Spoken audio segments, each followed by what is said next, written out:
The same person that robbed me for like $500 for a session ended up being in the studio while I was there with the president of the label. In 2001, Blu Cantrell stormed the charts with Hit 'Em Up Style, Oops, earning a Grammy nomination and becoming one of R&B's most promising new stars.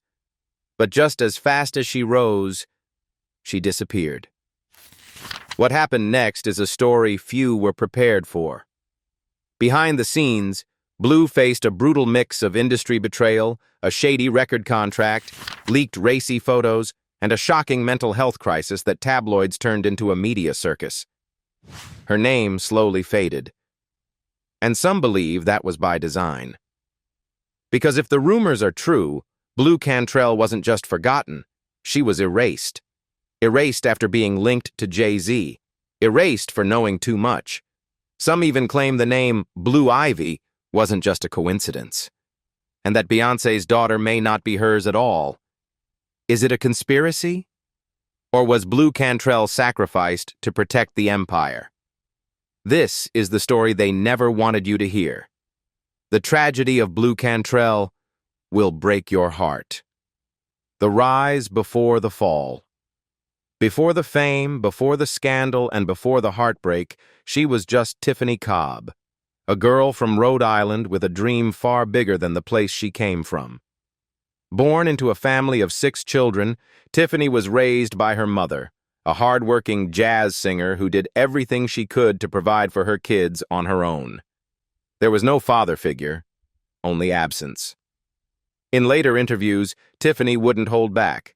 She described her father as a deadbeat NBA player who walked out early in her life and never looked back.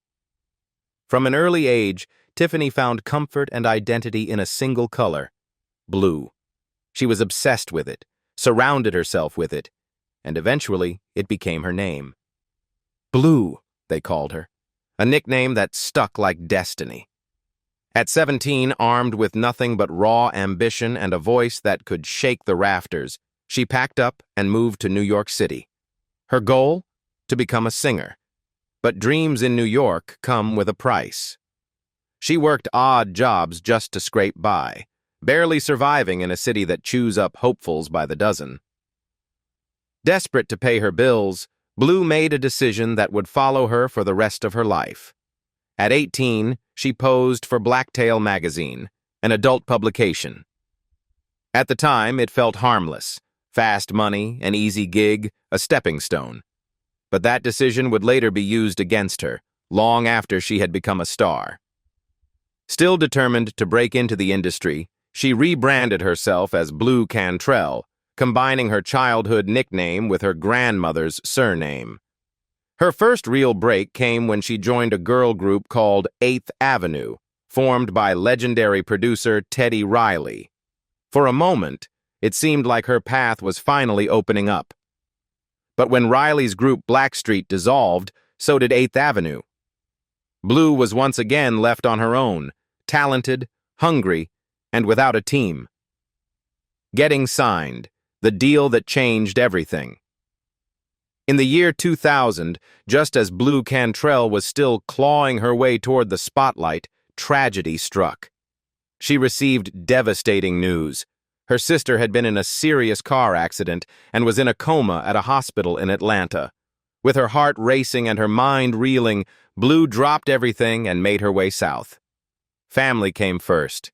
She needed to be there, just in case the worst happened. While her loved ones braced for the unthinkable, something unexpected happened. Blu's life began to shift. She would later recall to Polestar that a simple twist of fate, a casual encounter in a hotel lobby, altered the course of her career. A stranger introduced her to people in the Atlanta music scene. Then, in what felt like pure cosmic timing, she bumped into none other than Usher. Those chance meetings eventually led her to one of the most influential producers of the era, Christopher "Tricky" Stewart, co-founder of Red Zone Entertainment. At the time, Tricky wasn't yet the powerhouse behind hits for Beyonce, Katy Perry, and Rihanna. But he had just produced Mia's smash single, Case of the X, and his stock was rising fast. When Blu played him a rough demo of her vocals, something clicked. According to her official website, Tricky was so taken by her voice that he immediately invited her to sing background for artists like Gerald Levert, Faith Evans, Puff Daddy, and Aaron Hall. He saw something special, something rare, and he wasn't about to let her walk away.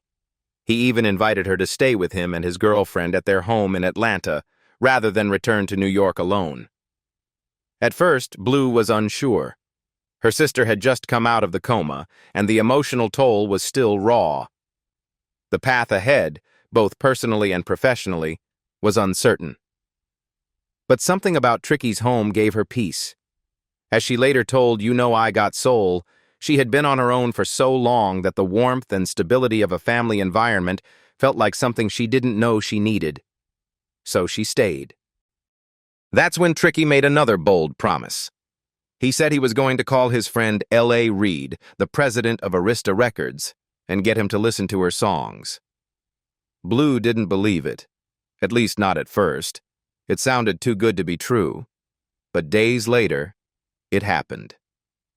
L.A. Reid walked into the studio, heard Blu's voice, and was floored. Right then and there, he offered her a record deal on the spot. She was ready to sign. But Tricky, ever the strategist, advised her to wait. He knew the industry, and he knew this kind of offer meant the sharks were circling. They let L.A. leave without a signature, and just like that, the industry began to buzz. Suddenly, 10 different labels were trying to sign the unknown singer with the jazz-soaked soprano. It turned into a last-minute bidding war. And L.A. Reid? He wasn't about to lose her to anyone else. In the end, he made her an offer she couldn't refuse. He not only secured the deal, he added a cherry-red Ferrari on top, just to seal it. Blu accepted. She signed with Arista Records. It was the moment she had been fighting for since the day she set foot in New York. What she didn't realize was that in chasing her dream, she may have unknowingly signed away something even more valuable, her future. Fame, fallout, and the cost of success. Blu Cantrell thought she was finally living her dream when she signed with Arista Records. But buried deep in the contract's fine print was a cruel twist. She had unknowingly signed away the rights to her future profits. She didn't know it then, but the very label promising her stardom would also leave her with little to show for it. Still, with stars in her eyes and a fire in her voice, Blu threw herself into her debut project. Her first major recording was a track called Hit 'Em Up Style, Oops, written and produced by hitmaker Dallas Austin. It was catchy, slick, and laced with revenge, a breakup anthem for the modern woman. The song felt like lightning in a bottle. Eager to shape a fuller album, Blu also traveled to Indianapolis to collaborate with the legendary production duo Jimmy Jam and Terry Lewis, known for crafting iconic hits for Janet Jackson and Mariah Carey. She walked into their massive studio, heard a pianist softly playing nearby, and began humming a melody. What came out was raw and aching. That session gave birth to I'll Find a Way, a soulful ballad soaked in pain. Later, she would reveal that the song was deeply personal, born from her sister's near-fatal car accident and the emotional toll of a toxic romantic relationship. For Blu, music wasn't just an outlet, it was therapy. In April 2001, Hit 'Em Up Style was released, and it exploded. The track climbed all the way to number 2 on the Billboard Hot 100, dominating airwaves with its playful vengeance and jazzy vocals. Blu wasn't just another R&B singer. She had a voice that cut through the noise. The industry took notice. So did the fans. Arista immediately sent her on a nationwide promotional tour. Appearances, performances, interviews, her face was everywhere. By the time her debut album, So Blu, dropped in July 2001, she was a household name. The album was certified gold, but Blu didn't rest on that success. Unlike many newcomers, she hit the pavement herself, personally visiting record stores around the country, persuading owners to stock more copies of her album. Her determination paid off. Through sheer grit and smart hustle, she helped push So Blue to platinum status. Her career was on fire. She had a hit single, a Grammy nomination, and a growing fan base. And in the middle of all this success, she fell in love. The romance that couldn't survive the spotlight. While attending an awards show, Blu caught the attention of a well-known NBA player.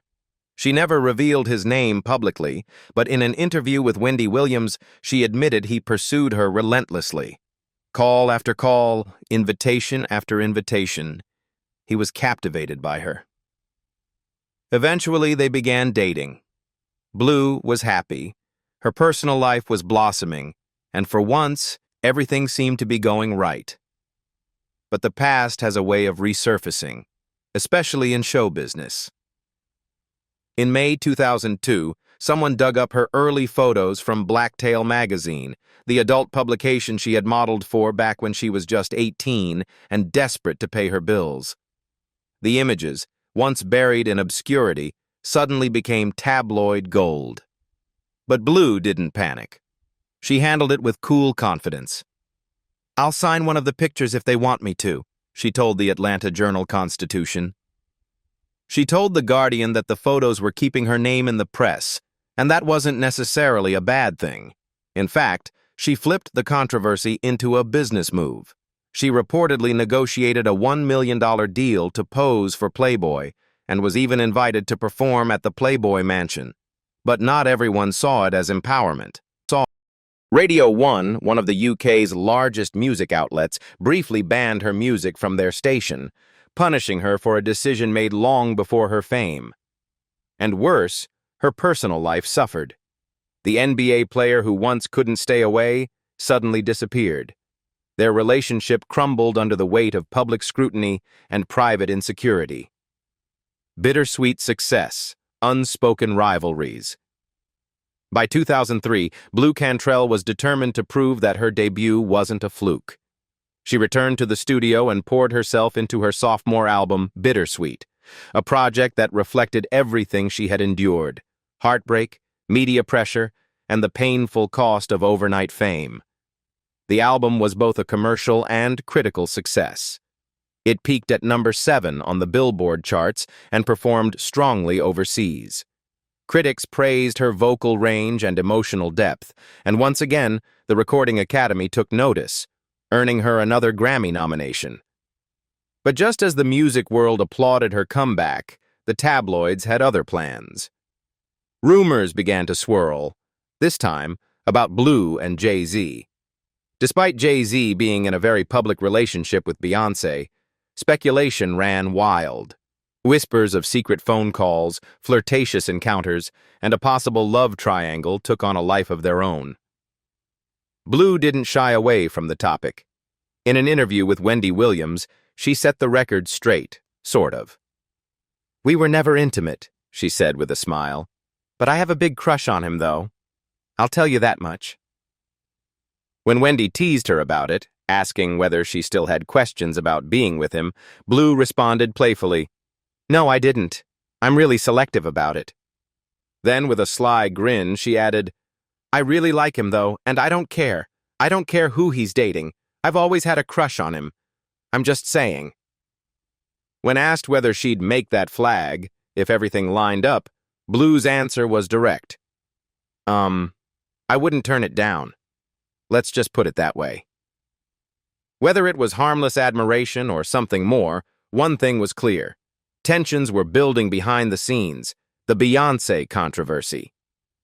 And then, things started to get strange. Fans and industry watchers began to notice that Beyonce's hit single Baby Boy, released later that same year, bore striking similarities to Blu Cantrell's song Breathe, a standout track from Bittersweet. Both songs shared a hypnotic, Caribbean-influenced rhythm. Both featured Sean Paul, and both had hooks built around the word breathe. Blu believed it wasn't a coincidence. In an interview with The Guardian, she said she was convinced Beyonce was making subliminal references to her, especially in the lyric, "Let Me Breathe." The fact that Breathe was released first only added fuel to the fire. Online forums and gossip blogs lit up with theories. Was Beyonce copying her? Was this a subtle dig? According to Contact Music, Blu admitted she still admired Beyonce's talent, but she wasn't going to stay silent. "She uses words which are in the hook of my song," Blu said. "And if she's that talented, she shouldn't have to copy someone else." Art. Imitating art. Or something else. Soon after things escalated further, Blu released a promo visual for her single Roundup, a stylish, moody video that showcased her artistic identity. Shortly afterward, Beyonce and Jay-Z released their music video for '03 Bonnie and Clyde, and to many, it looked eerily similar. Same vibe, same aesthetic, same romantic outlaw energy. Was it flattery, imitation, or something more calculated? When asked about the comparisons, Blu didn't mince words. "Maybe we should get on stage and battle it out live, each sing a song in true Beef style," she told The Guardian. But she doesn't want to do that. The name heard round the internet. And then came the twist that sent conspiracy theorists into overdrive. Years later, Beyonce and Jay-Z would welcome their first child and name her Blue Ivy. To many, it felt like a heartfelt tribute. But to some, it felt like erasure. Why Blue? Why now? Was it a coincidence? Or was it a strategic move to bury Blu Cantrell's name, intentionally or not? After all, a quick search for Blu plus Jay-Z no longer brought up Blu Cantrell. Instead, it brought up their daughter. A new love, a sudden fall. While the world saw Blu Cantrell as a rising star, commanding the charts and red carpets, her personal life was quietly unfolding behind the scenes, and for a brief moment, it seemed like she had found real happiness. During her early days working alongside Puff Daddy, Blu was introduced to a producer named Tony DiNero. Their chemistry was instant, and it didn't take long before their professional relationship turned personal. Tony even appeared as her love interest in the steamy music video for her single Make Me Wanna Scream, where the line between fiction and reality blurred in front of the camera. The romance bloomed quickly. According to The Independent, Blu was so enamored with Tony that she hired him as her tour manager. He was everywhere, backstage, at rehearsals, in meetings. To outsiders, it looked like a power couple in the making.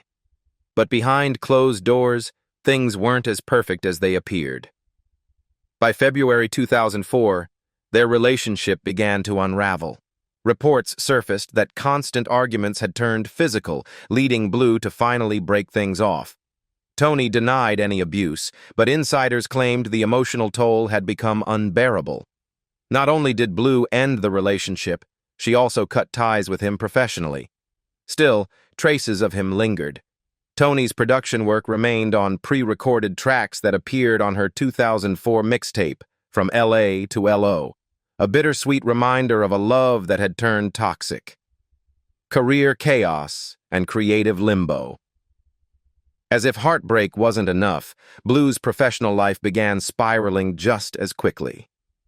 She later revealed to You Know I Got Soul that when L.A. Reid, the executive who had championed her at Arista Records, exited the label, everything changed. Without him, Blu felt adrift. The new regime didn't know how to handle her career, or worse, didn't care. Amidst the chaos, something unthinkable happened. No one renewed her contract. In the storm of mismanagement, Blu Cantrell, Grammy-nominated and platinum-certified, was forgotten. Just like that, she became a free agent. But Blu wasn't ready to give up.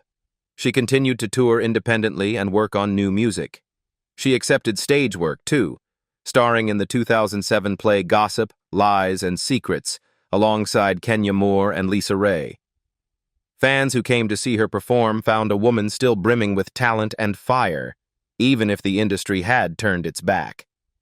In 2008, she appeared on the reality competition Celebrity Circus, hoping to reintroduce herself to a wider audience. Unfortunately, her run was short-lived. She was eliminated early in the show. Still, gossip columns had a field day with rumors that Blu had started hooking up with fellow contestant Antonio Sabato Jr. Her rep brushed off the headlines, insisting they were just having fun. And then she vanished. Escape and silence. Tired of being under the microscope, Blu quietly moved to London. In an interview years later, she admitted she simply needed to get away. The fame, the rumors, the pressure, it was too much. She longed for normalcy, for anonymity. In London, she found something close to peace. By 2012, Blu had regrouped. She announced plans to begin working on a new album, determined to return to the music scene on her own terms. Fans were hopeful. The voice was still there. The story wasn't over. But as of now, the album remains unreleased. More problems, fewer answers. By the time 2014 arrived, Blu Cantrell had faded from the mainstream spotlight, but not from the headlines. That summer, her name re-emerged in the most tragic and bewildering way possible. According to TMZ, Blu was found running through the streets of Santa Monica at 2 a.m., barefoot and panicked, claiming that someone had poisoned her with toxic gas. Neighbors called the police.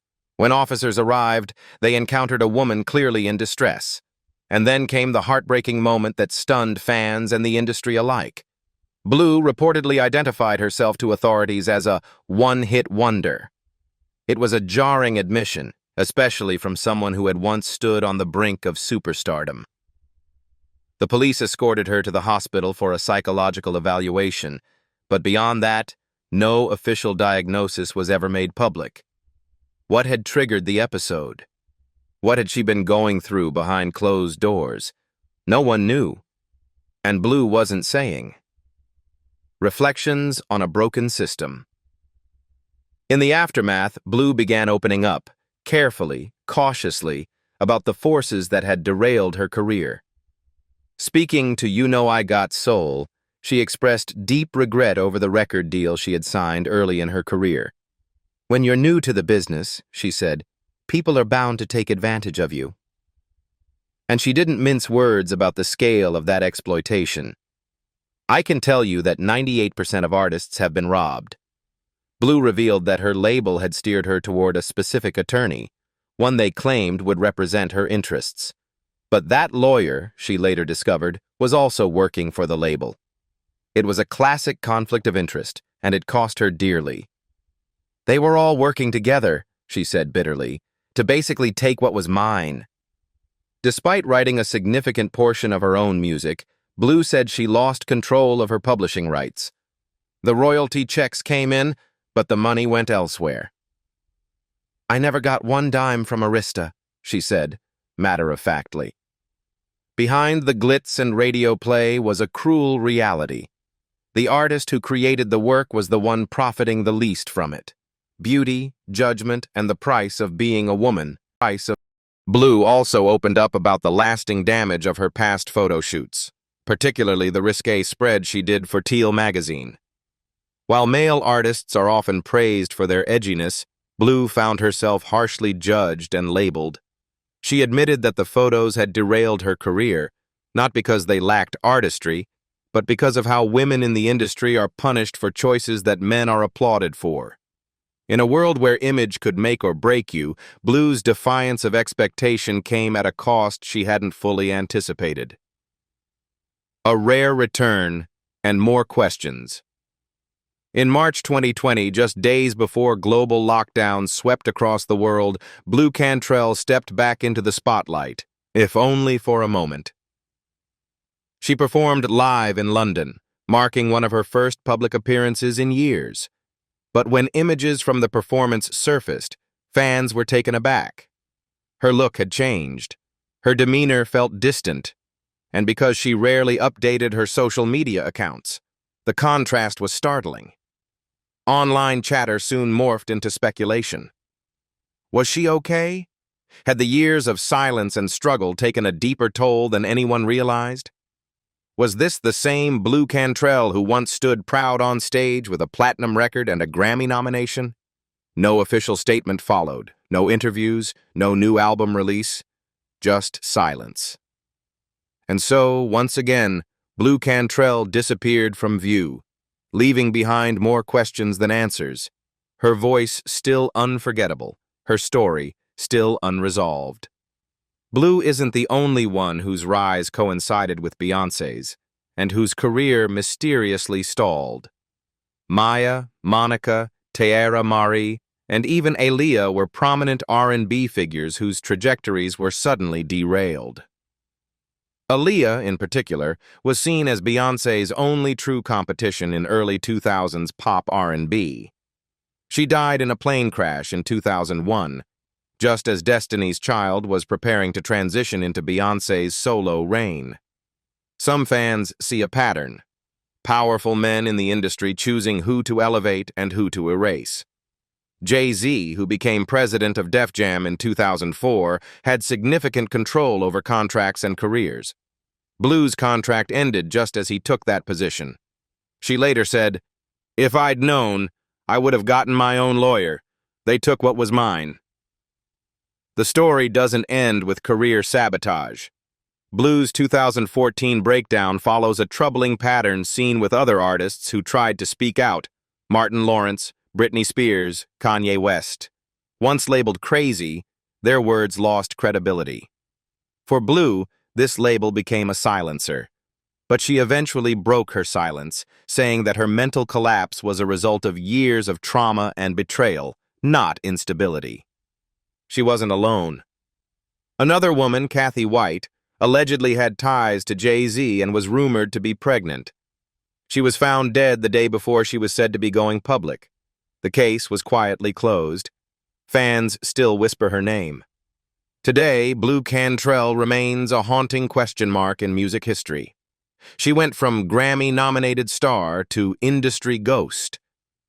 Was she simply a victim of bad luck, or something much darker? As whistleblowers speak out and fans dig deeper, the truth may yet come to light. But one thing's clear: Blu Cantrell didn't fade away. She was pushed. And someone made sure we forgot. Do you think Blu Cantrell was blackballed by the industry? Or is this all just tragic timing? Let us know what you think in the comments below. And if this story moved you, hit that like button, subscribe, and stay tuned for more shocking truths, forgotten voices, and untold tragedies. I'll see you in the next video. Bye, Tabao.